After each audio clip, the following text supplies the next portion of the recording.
My name is Chip Willis. That's my nickname. It was given to me by my father.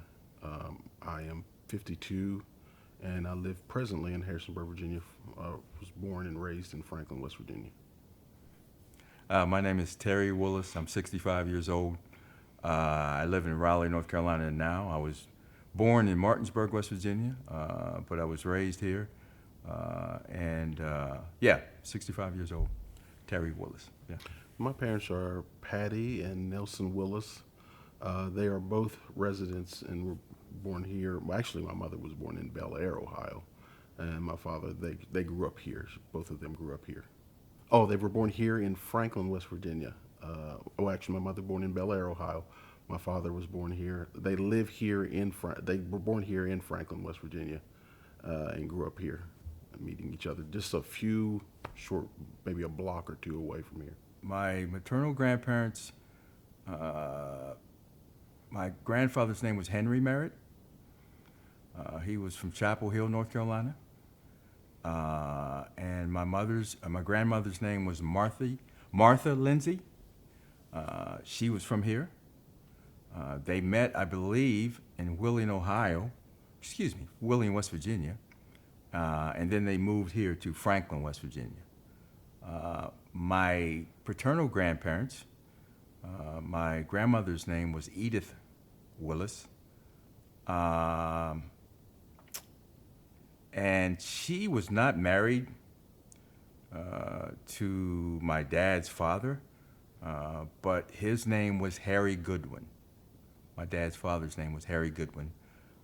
And he was from West Virginia. I'm not quite sure what part of West Virginia he was from. But they created my father.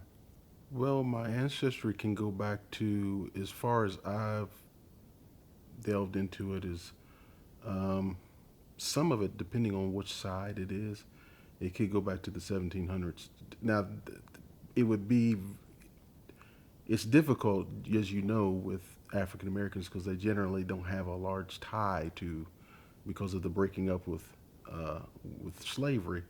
But I've seen numbers in the mid to late 1700s on up. The information that I was given of how they got to this area was they on the Willis side, they came down from like what is Hot Springs or Warm Springs, Virginia, and came this way and maneuvered into this area. They got this property. I think they were second. The Emanuels were first, which is on my mother's side. And both of these properties were by way of the establishment of this mountain is by way of really a slave master and his children. And that's how it was on both sides of my mother and father settling this area. On the Willis side, it would have been Dr. John Hopkins. He had a child by the name of Reen Willis, and that's how this property was established for the Willises. On the Lindsay side, that would have been a gentleman by the name of Jacob Conrad. He had two children by a slave, I think, by the name of Sally. And both of those stories, it's really interesting that both of them, the property was garnered the same exact way, where a slave master or slave person bequeathed this property or helped them get this property. It was kind of kept on taps though. It wasn't something. I think maybe it was more largely known in certain areas at that time, but it was kind of kept quiet a little bit. According to my cousin Billy O. Lindsay, he did some work and found out that Jacob Conrad bequeathed things in the ending of his life through a will. And I think he also emancipated those children, made sure they were emancipated as well. I have a distant cousin. She is white. We went to school together. And she does some research, and she told me just not too long ago that he not only did give him property and things, And I think I remember one thing was he bequeathed cows and was some other things, but he also, she told me that he bequeathed money to them. So on that side, that's how that took place. With John Hopkins, um, I was told that my grandma Reen was basically, to a great extent, quietly taken care of to a certain extent. There were stories when we were growing up as where my grandma Reen would get the house all prepared because there used to be a big house called the Willis house, and they would get the house prepared and get it, nice and ready for visitors. And you would see these really nice cars coming, and they would bring her silverware, they would bring her money, they would bring her all kinds of things. I remember my dad and my uncle talking about that. Uh, Her parents, which would have been John Hopkins, um, I believe his father's name was Cyrus. They lived in the Upper Track area, which is probably about, um, I'm guessing that's 10 to 12, 15 miles from here. And they owned a plantation. They had a certain amount of slaves that were there. Uh, and he is the son who had children by her, uh, which is Jessie Douglas. Her name was Jessie Douglas. That was my grandma Reen. She had a brother named Cliff, and then she had I think, a sister named Cora, and then she also had another brother who passed for white that I just recently, my cousin Vendetta Wright was telling me about, that he passed for white. I had no idea of that, and his name was John. He took his surname as John. I've heard all the stories that he's heard. I do know that on my mother's side of the family, and I'm just kind of piggybacking on what my brother Chip said. Uh, um, on my mother's side, her family was the first family to buy property up here in Franklin, West Virginia, on Entry Mountain, and then on my father's side, they were the second family to buy property up here. And we currently, on the Willis side, we own 55 acres up here right now. It's air property that we're working on. I'm the administrator of the property, but we all work together. And I believe on my mother's side, I think they had the same amount of property. I think it was, but they may have had a little bit more. Mm-hmm. I don't have the exact same number, but they were the ones that came in and really established this community, and then other families migrated in. That's one of the things about growing up in a country town. And it's probably not just here, it's probably in the South as well. We have relatives in the South and probably everywhere where people just tell stories. Now, as we were having a discussion a little earlier, sometimes there was a tendency, or there is a tendency, for a lot of people, and especially in black women, they don't tell a whole lot. It's limited, but we got a great deal of information because one thing is this: I was an inquisitive kid, so I was going to ask, and I loved talking about what I call, my mother would say, I talk about the olden days, but I loved talking about those things, and they would just, as much as they knew, they would tell me. And then I also liked old people. I like to sit around and listen to the old people talk. So that's, you used to, like I was telling you earlier about the story about Mr. Ross coming into this area, and they said they didn't know where he came from. But some of the exploits of the things he did was like, for a young man, we just thought that was the coolest stuff because, I mean, he did like stuff that humans shouldn't be able to do. Absolutely. What was Mr. Ross's first name? Charlie. Charlie Ross. Can you tell me some of those stories? I'll tell you the one that always stood out to me the most is when he was plowing his garden, and he had a mule that kept sidestepping and knocking his furrows over. And he used a word, no one ever knew what that word meant, but he would say, "Disafagot." And so he would say, "Disafagot, if you do that one more time."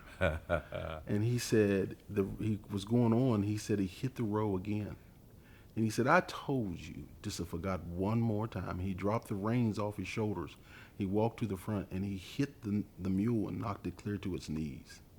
Now, there is story.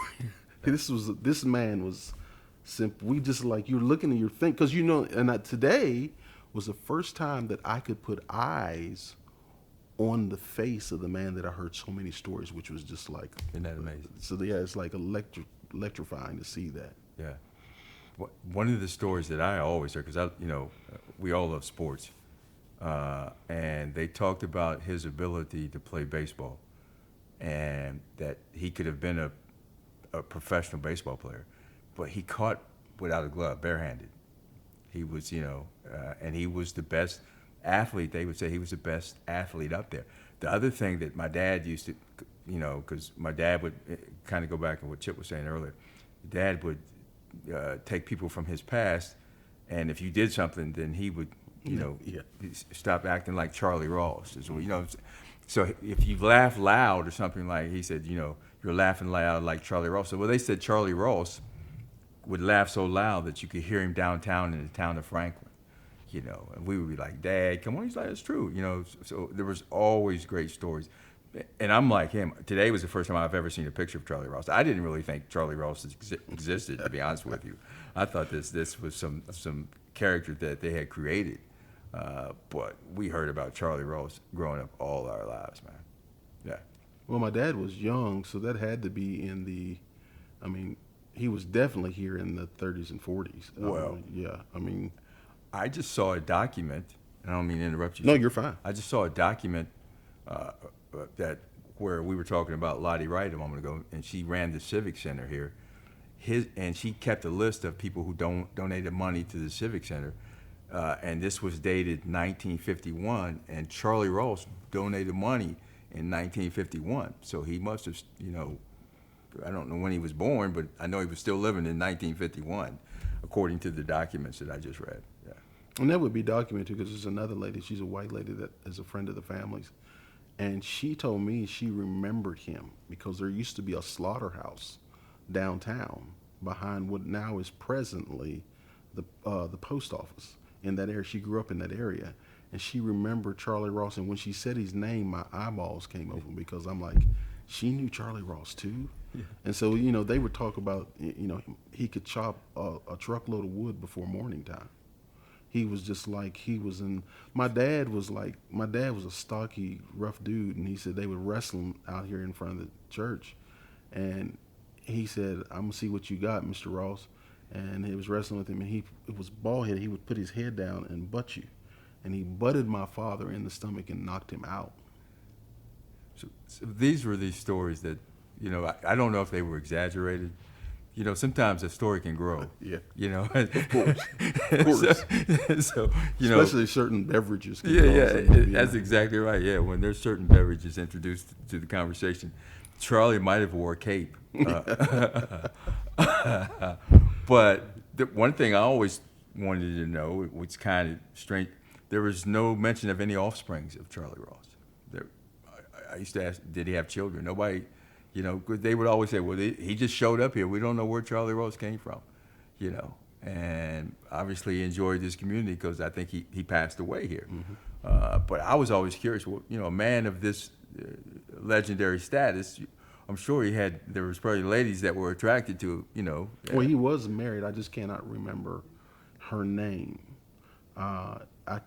He was married, but right now I don't remember her name because I remember them talking about. I remember specifically my Uncle Roger talking about her and my mom talking about his wife. Okay, yeah. But he did. I don't think he arrived here. I think he married her as he got here. Gotcha. I don't think he had brought her with him. According to one I can remember about the baseball, there was a situation where he was catching the baseball, and I think a white gentleman called him out of his name, and he very politely told the little man, he called him a little man, and he put him in his place in a time that you didn't do that, but he called him out of his name. And my dad related that story to me that he took care of it right then, in that time, which was at that time, as you well know, those were not things that you would want to do. You don't want to, that was just that time of not doing that. What did he say? My name is Ross, Mr. Ross. Like my Uncle Stanley. Uncle Stanley was one of the things we grew up in was hearing the stories about fights, and that was that was something big for us. It's like to hear these fights. I mean, some of it just like you said, oh my lord, did they fight all the time? But there was a fight that my uncle Stanley was involved in. Our uncle Stanley was involved in, where a gentleman, and it's interesting, is that this happened to him, and then later on, his nephew, my father, would suffer at the hands of another man, the same thing. But this gentleman cut him. I can't remember. I know the name. I just can't recall it right now. But he cut him, and he ran to get away from because my Uncle Stanley was a bad dude with his hands. And he ran, and when my Uncle Stanley got himself together, he grabbed a stone and he threw it, and he took the gates clear off the fence when he threw it. So, I mean, like, these are stories like, some of these things are just like amazing type stuff, my father and my uncle and them, they used to bring horses. A lot of more wealthy white folks would put their horses in the fields across from our house in that area, and I remember my dad talking about how they would bring in all these guys in to break these horses. But what they didn't know is my dad, my uncle, and them were breaking them at nighttime. So when the guys came to break the horses, they would get no reaction because my dad and them had been working with the horses at nighttime. Because that was one of the things, though, those Willises, me and my older brother, we rode a lot, but my dad and the uncles, they all were horsemen. That was a part of our family. That's actually how the story of Emory Willis, the one that was supposedly killed, that happened. What makes that story hard to believe that a horse threw him and did that much damage was because he was a horseman. He actually broke horses and trained horses for people back then. So it was pretty much that wasn't possible for that to happen like that.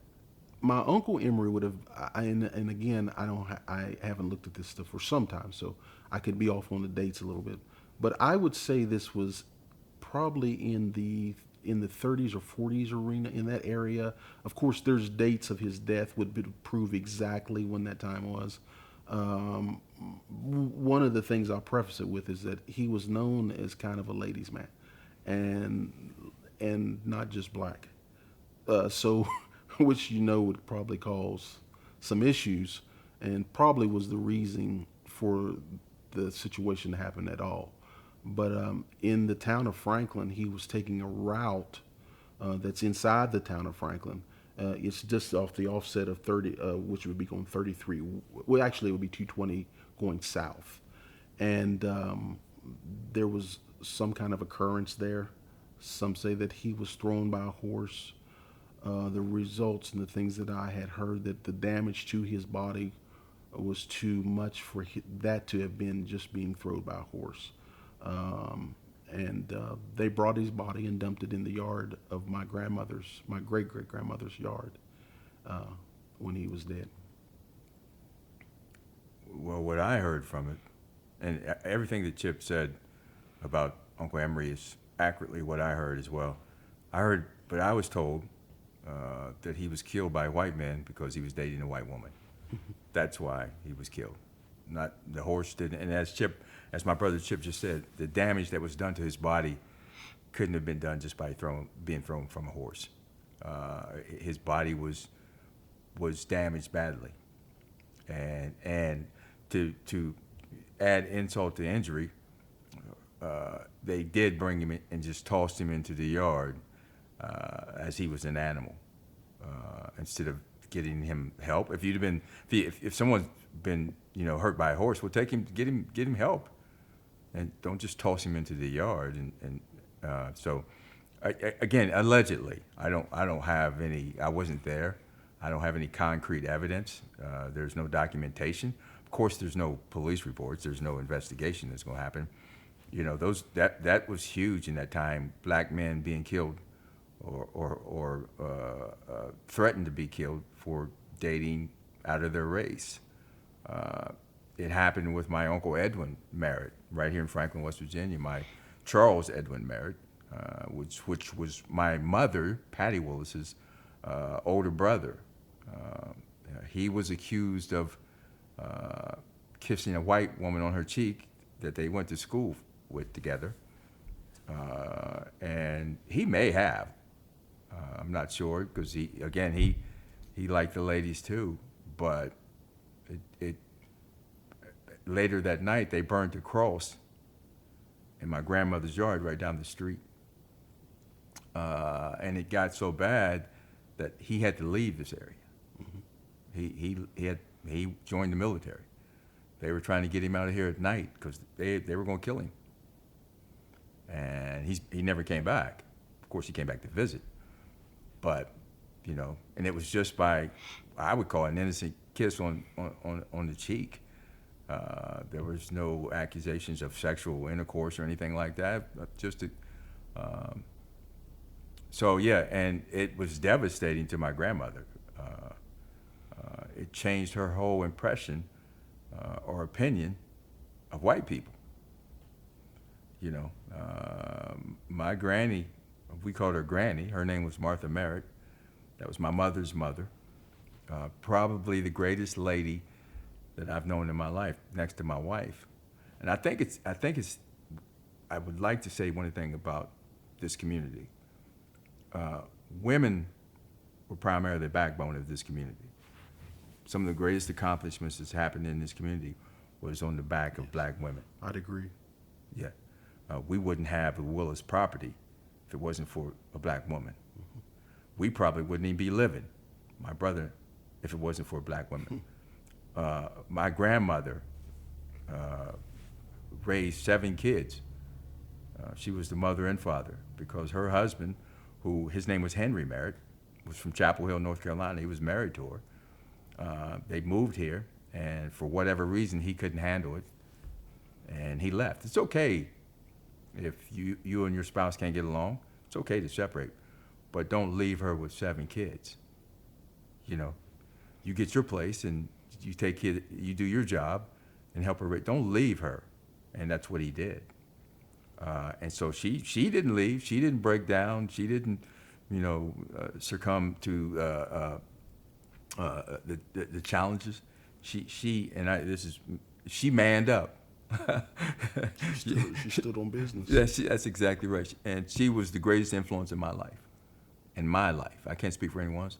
She was one of the smartest women I've ever met. Didn't go to school. But she dropped so much knowledge on me and our family. I can remember playing softball in her yard. And before every game, she would tell us the story of Jackie Robinson being the first black baseball player and what he went through. And sometimes it would take so long we didn't even get to play the game. We were like, Granny, it's getting dark. We can't. But she dropped that. She wanted to make sure she dropped knowledge on us about everything. And if it wasn't for her influence in my life, I don't know where I would be because she just, I was a very competitive person, and we used to do these things in her yard. In school here, you had field. They called it field day. It's basically like the Olympics, and you would win ribbons if you participated, if you won the high jump or if you won the race or whatever. That we would duplicate that in Granny's yard. She would set it up for us. We could high jump and run races. And I can remember one specific time. Some of my cousins were older than me, and they were great athletes. And I jumped and knocked the so-called bar down, and I was crying, and I was gone, man. And she came to me and she said, Terry, and I'll never forget. She said, Terry, she said, I know you knocked the bar down, but your technique was better than everybody's in the yard, And it changed my whole game face, because it made me, okay, all I gotta do is keep working. If I keep working, I'm gonna be better than everybody. It was those type things. Maybe those things didn't mean anything to anybody else. And she was so self-sufficient. She made her own soap. She had her own garden. She raised her own vegetables. She did everything. Everything. The only thing I can ever remember Granny going to the store and getting was flour. Everything else she had herself. And if she didn't have it, she would do without it. She wasn't going to ask anyone for anything.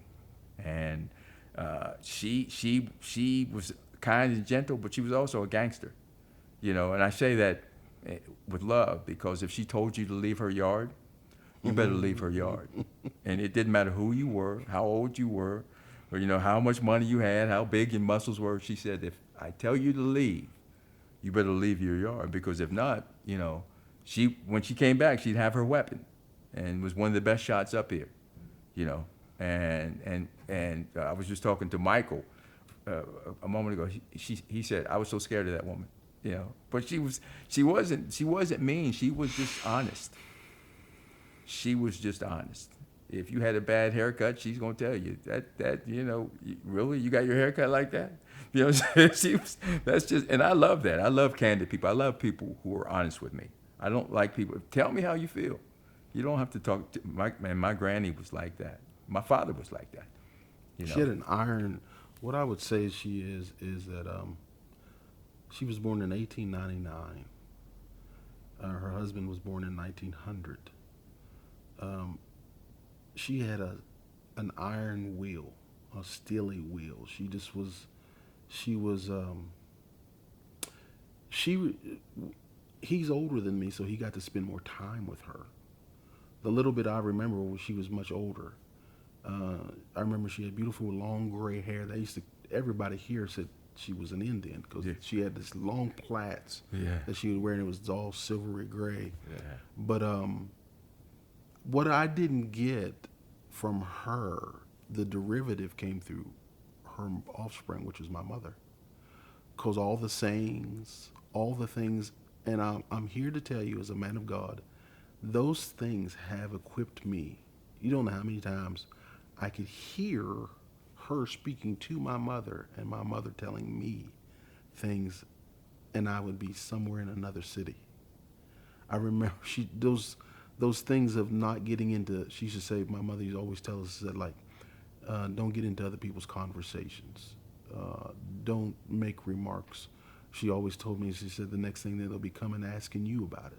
She said, stay out of those type things. Being able to I was put in positions, and people trusted me. And I didn't know this. People would trust me with things. And I realized one day they trust me because I learned it from my mother. And it started as a kid, because she used to clean a doctor's office. And she taught us little things that they look like little, but the Bible says the little foxes spoil the vine. And she would tell us, like, if you find money, bring it to me. And she would show us how she would put it there. She would write a note. And those things, I don't know how but it stays with you. It's just something that just, like, it's etched in you to make a moral choice that's correct. And no, that lady was superior. Mm-hmm. If Granny would have had the right tutelage and been in the right position, she could have been a CEO. She could have done anything, because she just was like, people think accomplishments is the CEO, but they don't know that the CEO came from somebody that gave them the stock and the reservoir to be who they became. Yeah. And so she was just like, the stories about her is just like, she was just like, she had the rough edge, but they lived in a time where you had to have a rest. My mother had a very good friend, a white young girl, that just loves her. She's still alive now, and just loves my mom. And she used to ask my mom all the time, can you come and stay? Can you come and stay? And she said, my mom would tell us, she said, I didn't say nothing, but she said, I knew that my mother was not going to allow that, because she felt like could end up happening. That she would tell my mother, she said, they'll get you down there. And then she said, I can't get to you, and they'll kill you. She just had that belief. And, I've had this conversation with my wife, is that, mind you, there was definitely prejudice in the areas. However, I do have to say this. This was not Mississippi. This could not equate. We have to look at things like in that, because when you do the homework, you realize our brothers and sisters down there went through some things that I never knew about. I never even. Now, maybe our older relatives were, as we're talking, they may have been more privy to stuff that was close to that. But, I mean, that's a whole nother world. But it was definitely prevalent. You definitely had to listen. I I learned valuable lessons, little sayings. My wife used to say all the time, she said, you should write down a book of all those little sayings that I say. And I got them from my dad and listened to my mom and all those sayings. Those are Appalachia sayings. Those are things they just have that's in the blood of those sayings like that. I will say this, Chipper, to my brother. What happened in Mississippi, maybe it didn't happen here to that degree, but we came in a different generation. Yeah. There were things that happened that that weren't documented because there was no film crew here. Dr. King didn't come through here. If Dr. King would have came through here because the camera was on Dr. King, I think you would have saw a lot of things that were similar or close to what was happening in Mississippi, because black folk around the United States, around the world, were basically all being treated the same for whatever reason. I think going back to my grandmother, one of the things that you were saying, what she taught us was, you judge a person's character, but by not when you're watching them, but when there's nobody watching them. You see, when mother told you about to put that dollar bill up on the counter, see, when there wasn't nobody watching her, so she didn't have to do it. Nobody would have ever known. But you judge a person's character when nobody's watching. What will they do when nobody's watching? That's how you judge a person's character. Back to my grandmother, she had to be hard because she had 7 children. 4 of those children were boys. And she had to raise boys to men. But she had to raise boys to men by herself. So she had, and when boys get to a certain age, they will begin to challenge the status quo. She wasn't going to allow that in her house. You won't challenge it here. And so she had to maintain a certain level of consistency in raising her children in order to raise her children, because she didn't have any help. So I think just by being in the situation that she lived, that kind of made her the type of person that she was. She may not have been born like that, but her environment caused her to be the type of person that she was, which was not a bad person. But she was determined that she was going to raise her children, and she didn't really want nobody else's help. She didn't want nobody saying, well, she came over here to borrow this, and she needed that. No. She was stringent. Yeah. She had a standard. Yep. And that standard, she didn't drop, and I will say this as well. Some people didn't like her. Oh, many people didn't like her. They didn't like her because she had something that it's one of those things it's kind of an intangible. A lot of people don't have it. She had a grit, but she did not concern herself with what other people thought. Which is, as you well know, the age that we live in now, everybody is so tender about everything. She wouldn't have been on Facebook. No, she wouldn't. She wouldn't have cared what you wrote on her about. No, she wouldn't. Her people, her family established this church. Tell me about that. Chip, That's why that's called Emmanuel Chapel. That was her family. The Emmanuels. That throws me a little bit. I'd have to have my paperwork to see that, which I don't have. That comes in through Alice. Yes, Yep. She married an Emmanuel. Yep. And His name was John Lindsay. yeah, and what happens is like they helped establish this church, and that was a part of this church is, I don't know how long this has been here. It's been here for a really, really long time, because we were just talking about before, is that this church didn't actually look like this. This was much smaller. That schoolhouse you see over there now was not over there. That was the one-room schoolhouse that was moved from down in the field. It was down the street a little piece, and then they moved it over here beside the church. But yeah, they were, and if I'm not mistaken, I am pretty sure of this. I believe the Emmanuels were free people. They were not enslaved, and so I don't have much more on that because I'd have to look at the paperwork. I know that my grandmother or Granny's parents was John Lindsay and Sally Emanuel. No, it's John Lindsay. John Lindsay married Alice, Alice, that's exactly right. and Alice. Melinda. She married. That's where it comes in. I think, if I'm not mistaken, Stephanie will be able to see it and let me know. Melinda married in Emmanuel. She was actually gave the name Conrad because her brother's name was Abram. Abram and Melinda. I don't know anything about Abram. I know Melinda left with one of my granny's sisters and went to Dayton, Ohio. And that's where she ended up dying. She was the one that purchased this property. Mm-hmm. Melinda purchased the property. Interesting story about the Willises, though.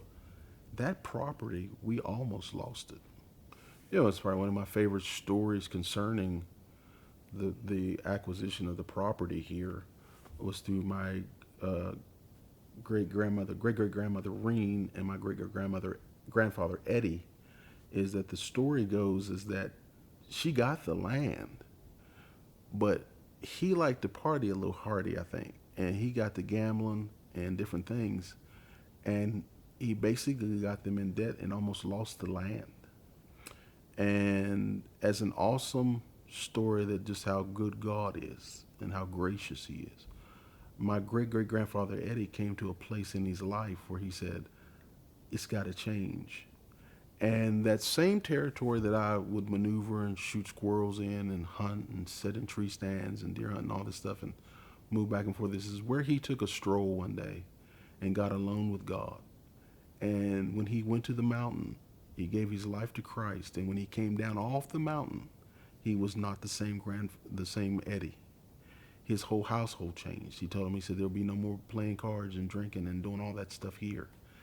But he died early, so he didn't really get to set in. I remember my cousin Vendetta telling me stories like they would say that my Aunt Blanche, which is his daughter, they would come home from Ohio and they would be outside. And he would be in the garden. And they said all of a sudden he just throw the hoe up and start running.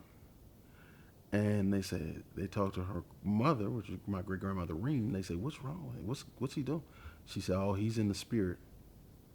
So those were treasures to me, because later on when I went to Bible college, I had no idea that this had transpired. I heard stories about fellow students whose grandfathers went into the mountains of Kentucky and did the same thing.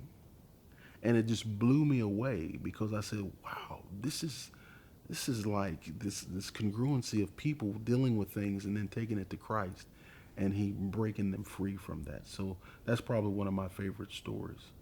My granny? Yeah. Oh, my grandmother Martha had some great sayings. One of the things that she would always say, like if we got in arguments, if we started fighting as kids, she would say, there's not going to be a whole lot of who struck John at my house. You can go home. Yeah. She would say, we would be like, Granny, who is John? But she said, there's not going to be a lot of who struck John here at my house. Yeah. She let you know that was her house. You're not going to run out. Or you could never go into the back of her house. Kids like to play everywhere.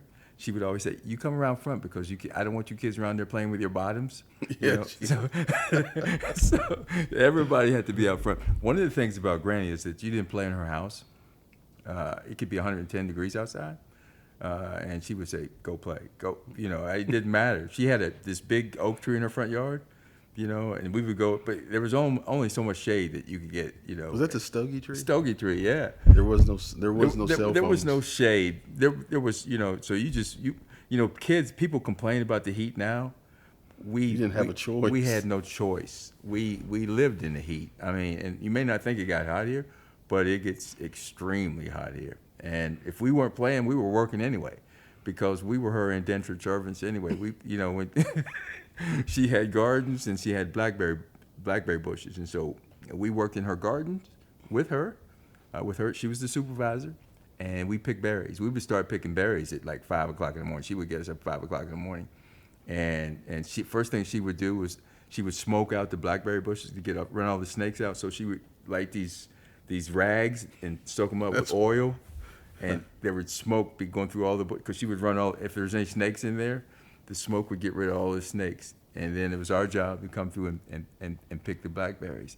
And I can remember her slapping my hand. She said, "Terry, I want to fix a blackberry pie. If you eat all the blackberries, there's not going to be any, son." You know, and so, I mean, she was like that. Granny was, you know. There was a story about someone, I think there was I'll leave it, there was something about someone being buried in our family graveyard, and my grandmother didn't take kindly to it, and one of her sayings is that it didn't deserve to be buried in a post hole, in a post hole corner. Yeah, she just like little stuff like that, and what that meant is the least of everything was in that post hole corner. You didn't even deserve to be there.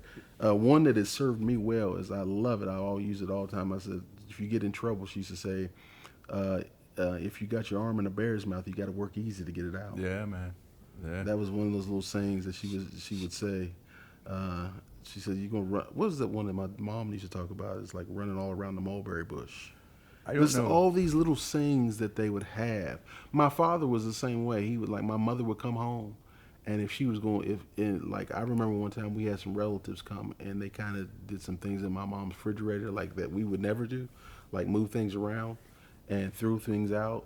And my dad came in from the garden and saw it, and he's like, "Oh my God," he said, "that woman's gonna raise more cane than a peg-leg man on a tin roof." That's those little sayings like that. That's deep. That's deep right there. Yeah, that's the stuff that we would hear growing up.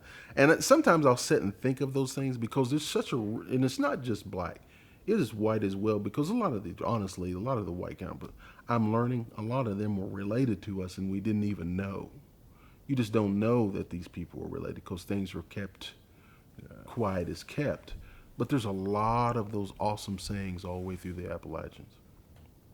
Yeah, my father had a tough life, though, man. He was raised here, but it was tough. He was raised by his uncle and aunt. His mother, for whatever reason, wasn't prepared to raise children then, so she kind of like gave him up.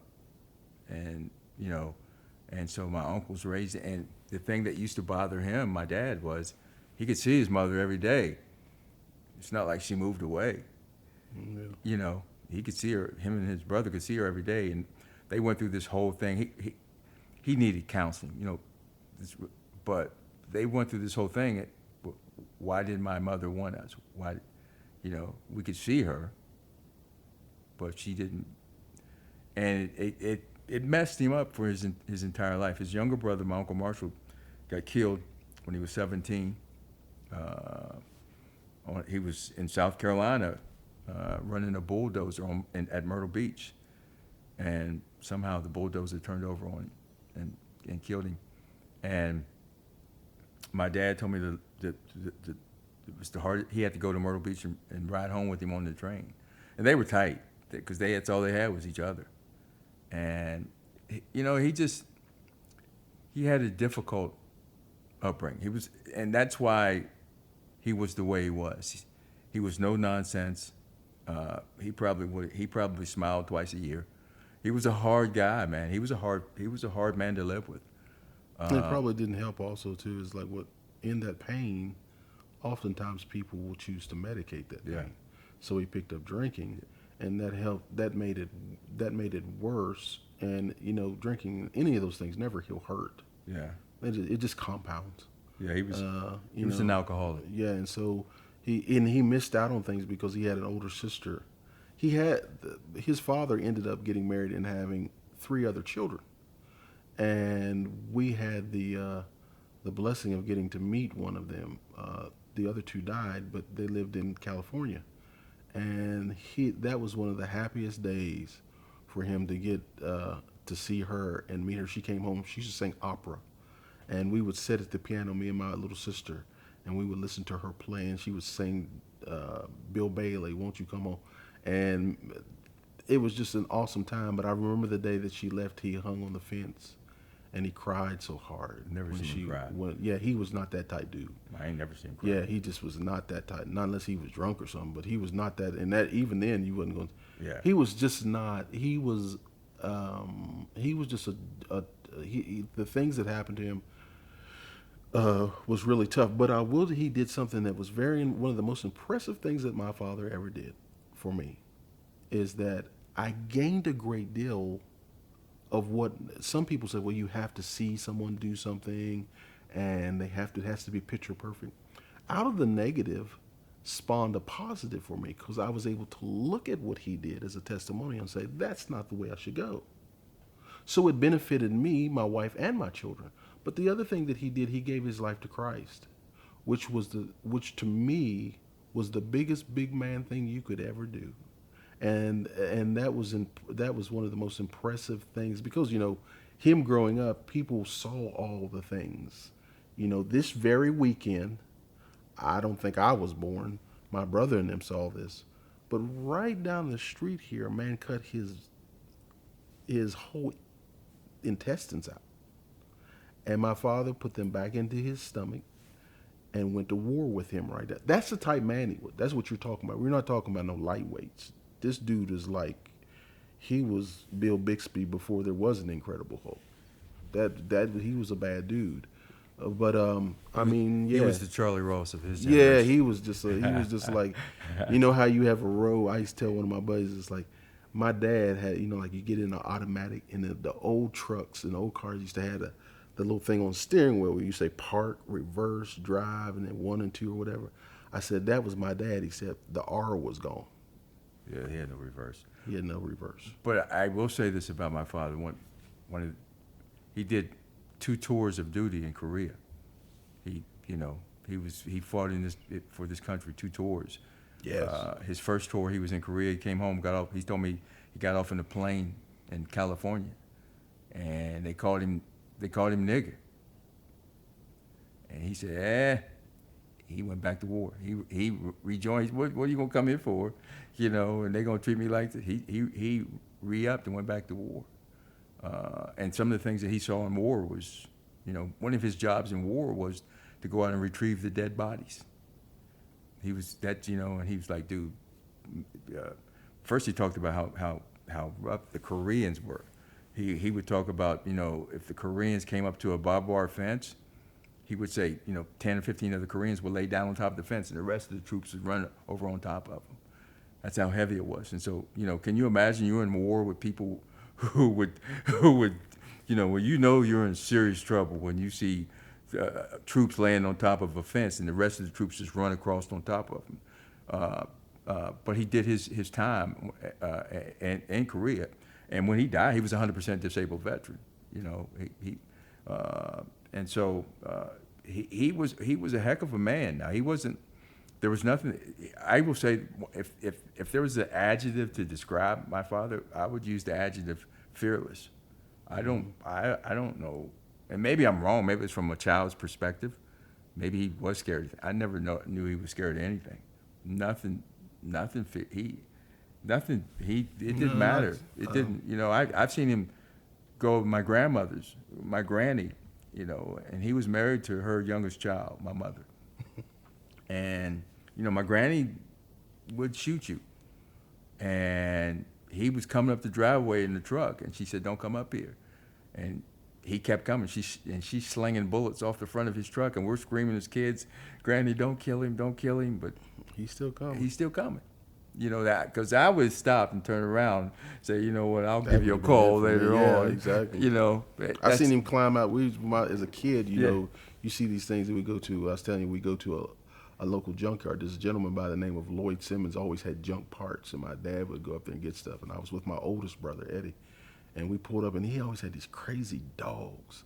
These dogs would come out, and their teeth would be barren, and they would be like, rah, rah, and that just was just like, I was like, nuts. My dad would get out. My thought was never to get out. He would get out and just go get on somewhere. And I mean, like, these dogs were like, they're not little dogs either, they're big dogs. He just did not have, I think one of the things is probably the thing that scared my father the most was a deep emotion of love. Yeah. It wasn't the physical things. I think it was because he lacked. He can never tell you that he loved, He had hard, he would say it, but it was very difficult for him to. But it is probably very difficult if you never receive it. Yeah. The only thing that he ever taught me about love was and I think that's why we say we love each other so much, because he was always say if he could ever just say to his brother one more time, I might tell him that he loved his brother. Oh yeah. He would, Yeah, that's probably. he could never say I love you because Marshall, his brother, was gone. And as a family, when we talk on the phone or whatever, we could have just had an argument. But he's my little brother. And, But still, that love, that thing was just there. We argue, but We were taught to be tight. yeah, Just like it's all we it's like- had was each other. Yeah. And at the end of the conversation, we're always going to say, I love you. Because tomorrow's not promised. And, you never know when you're going to leave this earth. Everybody has an expiration date, but nobody knows when it is. Mm-hmm. And so the last thing I want to do is hang up and not be able to tell you I Yeah. love you. Or leave that angry taste in your mouth.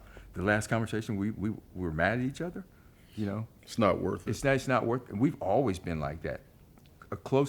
It's 5 of us, and we've been because at times, that's all we had. Sometimes we didn't have food, sometimes we didn't have power, especially the older generation. Yeah, my older three and them. Yeah, because Yeah.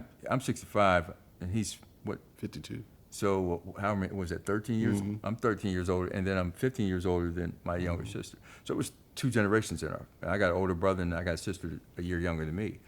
So the 3 oldest ones, there was Dr. King said it's going to be some difficult days ahead. We had a lot of those. There were times when there was no food. There were times when there was no power in the house. Teacher wants to know why you writing on the top of the paper. Well, I couldn't see the paper, teacher. I thought Our mother, I'm gonna tell you what, our mother was like. Oh yeah. That the way he talks about Granny is like they're synonymous with each other because she didn't do everything right, as no parent did. There was mistakes she made, but one of my mother's greatest abilities was to encourage.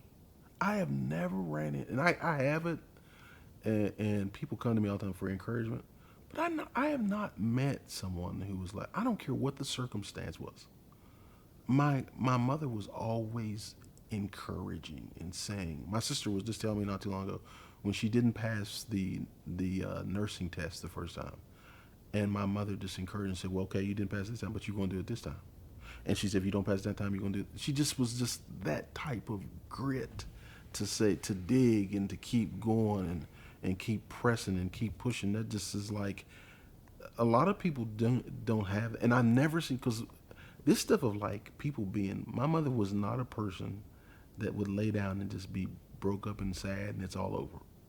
She used to tell me all the time, she said, "Honey, there's always somebody in a worse situation than you." And man, that thing has turned out to be absolutely true as I grow older. There's always somebody in a worse situation than you. You just have to take where you're at and just keep pushing. You just have to keep pushing. I think one of the things that you learn living in, I learned in this area was the sense of community.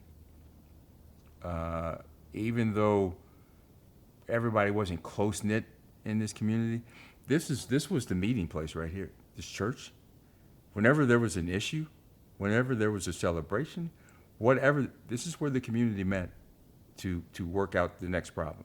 I can remember I coming to this church, and I haven't been here in a long time, but I can remember as a child doing my Christmas piece right here. We used to come here for the Christmas programs because we had to learn our piece. You had to come. You better know your piece. That was a big deal. Yeah, you had to come in, and the church would be packed, and it helps you learn public speaking, because you had to get up in front of this packed church. And as a child, this church looked huge. Huge. I mean, man. it looked like, And everybody was here. Yeah, and so. I mean, people actually came in. I remember one time I was so excited because my siblings were like my heroes as a little kid, and older cousins, they were like big deal for me, and they had went off to college. Them going to college is what made me think I could go to college. I remember the story of my older brother saying to my mom, "I'm going to college," and she used to tell me, she said, "What is he talking about?" But she said, "I'd never tell him that." She said she said, "We didn't have anything." And she told me, I remember she telling me, she said, "And this little boy is telling me he's going to go to college." And she said, but she said, all I knew to do was tell him that he could. And so seeing them, but my oldest brother, man, I remember I was like, he was at school and I was getting ready to do my piece. And I was like, kept looking in the crowd to see if he was coming. Kept looking. And I got up there and I remember looking back.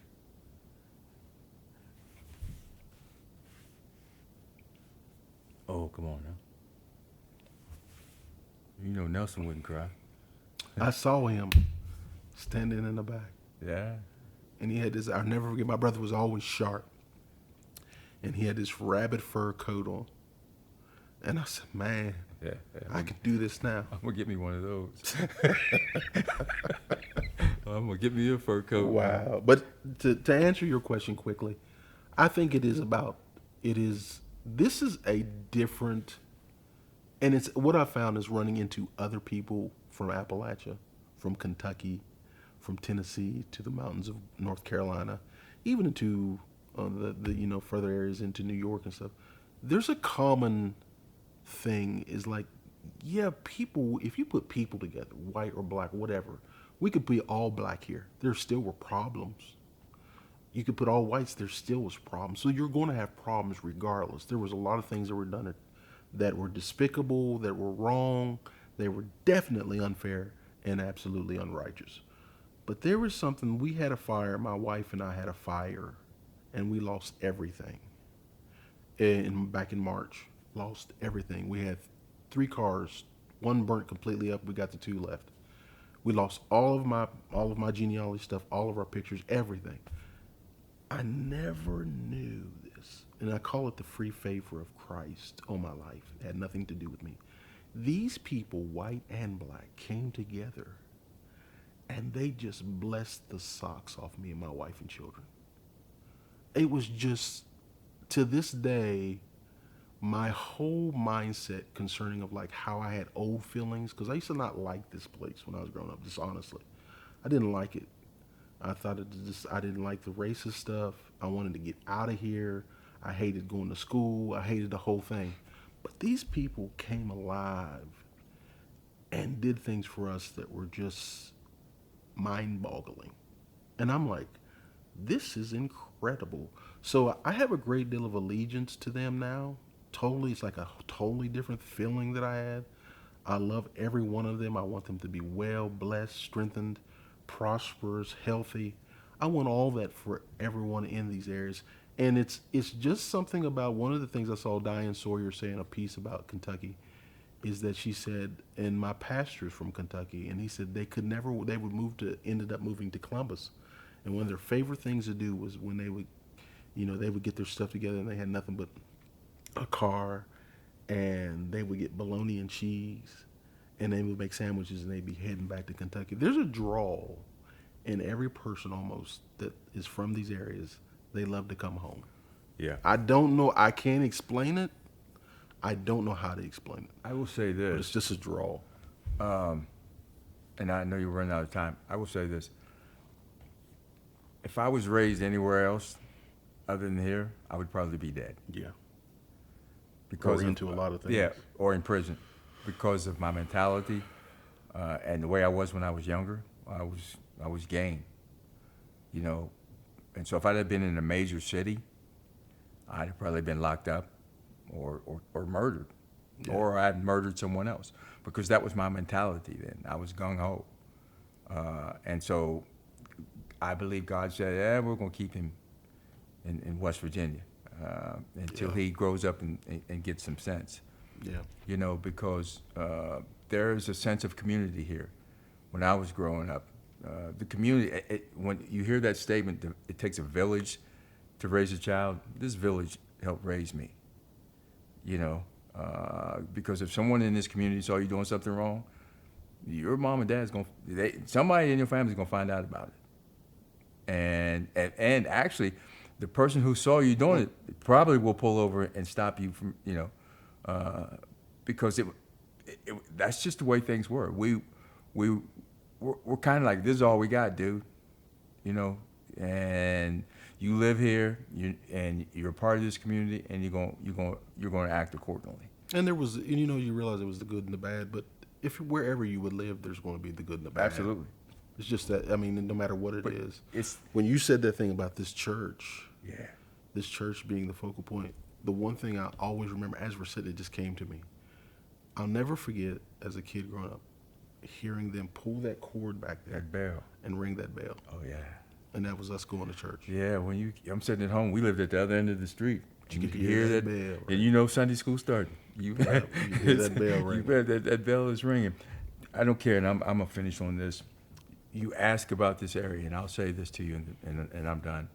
I've traveled around the world. I've had the benefit to work in the country and out of the country. There is no place that I've been is as beautiful as Franklin, West Virginia. I can tell you this now.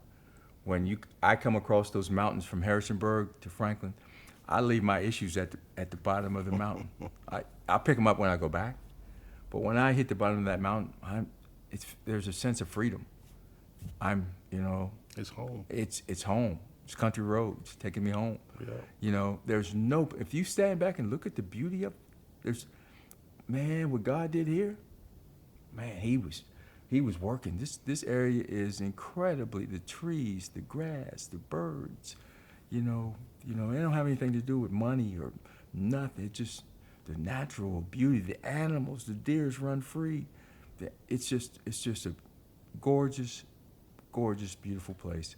And, my last ride that I take will be on the street up to that Willis cemetery. That will be my last. We'll go down the street. That will be the last ride because this is where I want to come. Even my wife, who's not even from here, it's in her will that she wants to be buried here as well because it's just an incredible, beautiful place. It's home. I never thought John Denver would mean so much to me. Oh, yeah. Because when I was a kid, Yeah. I was wearing the African thing on your chest. Oh, I I was still going wear to it. Howard University and Yeah. everything was, but it's, you live and you learn and you change. Country roads. Yeah, you just Take me change and you home realize that things are not the the same as what Where I belong. you just don't think. You think West of. Virginia. It's just where you're from. Mountain Mama. And it's Take good me to home. enjoy. Now I understand it. It's good to take advantage of and enjoy those things. Yep. And see. And sometimes it's just the smallest things. Honeysuckle on a fence in the springtime or summertime. It is the sound of a whippoorwill that is forever etched in my memory of hearing. That whippoorwill, it messes me up because it's like it brings back your childhood. Yep. It's those things. It's country road.